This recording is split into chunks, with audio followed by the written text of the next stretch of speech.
right. We got us the finals, y'all. That's right. Welcome back, y'all. Welcome back. That's right. Welcome back to A Win is a Win. Let's get the housekeeping out the way first. Don't forget to like, subscribe, and share this podcast. And don't forget to tell someone to tell somebody else to join A Win is a Win. And hey, don't forget when you come over here, all you got to do is just sit back and chill. Don't cost you a thing to pull up. Don't forget you could catch us on Apple Podcasts. You could catch us on Spotify for the audio, or you could just go ahead and pull up to YouTube. It's just, real relaxed. All we do is talk about sports and a few other things here and there. Don't forget to hit that subscribe button. That is very important. That like button is just as important. It's down there somewhere on your screen. Keeps assisting the algorithm. Just lets people know, hey, it's a little podcast over here that you might want to check out.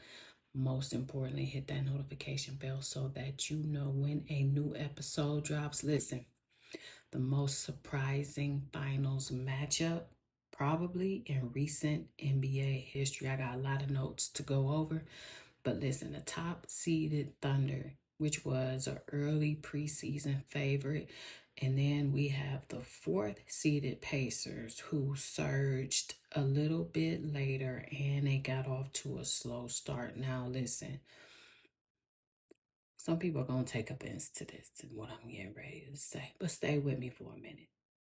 Neither team is a luxury tax, okay? Neither team. And that's a rarity in modern NBA. What I mean is, this isn't a LA and a Knicks matchup, okay? This isn't even a OKC and a Knicks matchup. These aren't high ticket team matchups that we are seeing in the NBA. It's not even a Boston OKC matchup, but we are here. And this for the Pacers. This is their second finals since 2000. So they're coming out with something to prove. And guess what? So is OKC because they got the MVP. So we're going to break this all the way down. We're going to get into um, a couple of matchups. We're going to look at offense versus defense. Basically, who's got the juice? Who's going to pull this off? Who's really him? Is it Shai or is it Haliburton or is it Siakam? Because Siakam showed up and showed out. So let's break this all the way down and get into this finals preview. Let's go. Okay, so the Thunder, right? Of course, led by MVP. You got Shai, plus you got Jalen Williams, and they have two all defensive selections. So they're going to dominate with pace, defense, and efficiency. You jump over to the Pacers. Obviously, they got Hallie, all NBA third team. And then, of course, leads the league in playoff assists, 9.8 per game. Siakam. Saw what he did in New York. So, um, and he also was the Eastern Conference Finals MVP as well. Shocker, but not really, because like I said, we saw what he did, and that voting was really close. And he averaged about 24.8 points. And he dropped 39 a couple times on the Knicks on 52% shooting. So even right there, you're going to have some shootouts. You're going to have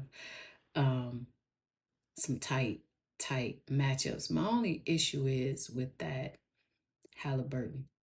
He tends to fade off. He tends to just kind of get very passive at times. And when you're playing OKC, you cannot do that with them. And then you got to look at the offense versus the defense. Both teams are top five in scoring, and they both play fast. They are going to run you up and down the court, east and west. Fun basketball, hands down. OKC's 125 points per game is pretty much the best in the league, but Indiana pretty much is right on their heels. They are not far behind. They're averaging about 117 and some change. So, you take two teams that are similar and are alike, but OKC has a bit of an edge because, excuse me, um, Shea is not letting up. Whereas opposed to you, when we talk about team leaders, Shea doesn't let up. That's what I'm trying to say. Halliburton, if you look at a lot of his games, even in this Knicks series, when he should have shown up, he didn't. Um, and these are going to be the critical moments in these finals where they are going to need him full court press. You can't let up when it's really, really time to play for the chip. You can't relax in this one. Both teams, they both have young stars, right? SGA and Hallie, both dynamic guards. Um, and for as much I believe that they are both the team leaders that um, those teams really get behind. The players believe in them for sure, but it's going to take more than just those two to get the job done. For example, OKC's defense holds opponents to about 107.6 points per game. Indiana's defense is a little bit more vulnerable at 115 allowed. So, like I said, even though these two guys are both the young stars, it's going to take the whole squad. And then you talk about the bench impact. Indiana benches outscores OKC's, and they average about 39.8 points per game versus the 35.1, which from OKC, which could be a swing factor in these playoff games. So it's interesting to see how OKC is going to play the bench to match up with Carlisle and his bench, because we saw what he did in that Knicks series and how he played the bench against Tibbs.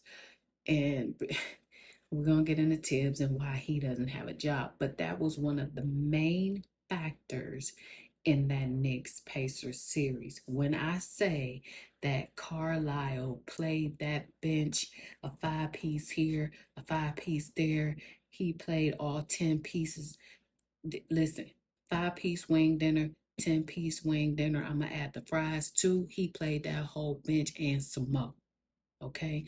Versus Tibbs did not do that. So when we talk about the bench impact, and Indiana is already outscoring OKC, what difference is OKC going to make knowing that going into the finals? Because Carlisle out-coached Tibbs every which way but loose in that semifinals matchup. So that's going to be one of the key factors in this matchup here. And I think that's one of the mismatches that I see right there. It's just that bench. All right, couple of cool fun facts for this final. So check this out. This is the first final since 2010 to feature a number 1 seed versus a number 4 seed. Now in 2025, this finals will crown the 7th unique champion in 7 years, the longest parity streak in the NBA history. Now, the Pacers are just the number 4 seed to reach the finals since the expanded playoff format since 1984. And neither team has won a title since relocating to their current city. OKC's only prior title was when they were with the Supersonics in 1979. That's the year I was born. And Halliburton's 9 playoff double-double ties the Pacers franchise record. So, a couple of fun facts for this playoffs. Now, listen, I have my picks, and for this playoff, NBA playoffs finals. So, what I want you to do is go to Sleeper. I'm going to leave the link in the pinned comment. Click the link. Follow me on Sleeper. My picks go. Listen, not even going to just brag about it, but click the link. Get my picks. Follow me on Sleeper. Sleeper is lit, okay? And right now I am predicting that OKC is going to take the first game. They have to set the tone. Listen, we have been them all season. We have sent everybody home, so we are going to come out hot. And for the series, gentlemen sweep, I do think that the Pacers are going to get one for sure, but I do not see the Thunder letting them get any more than that.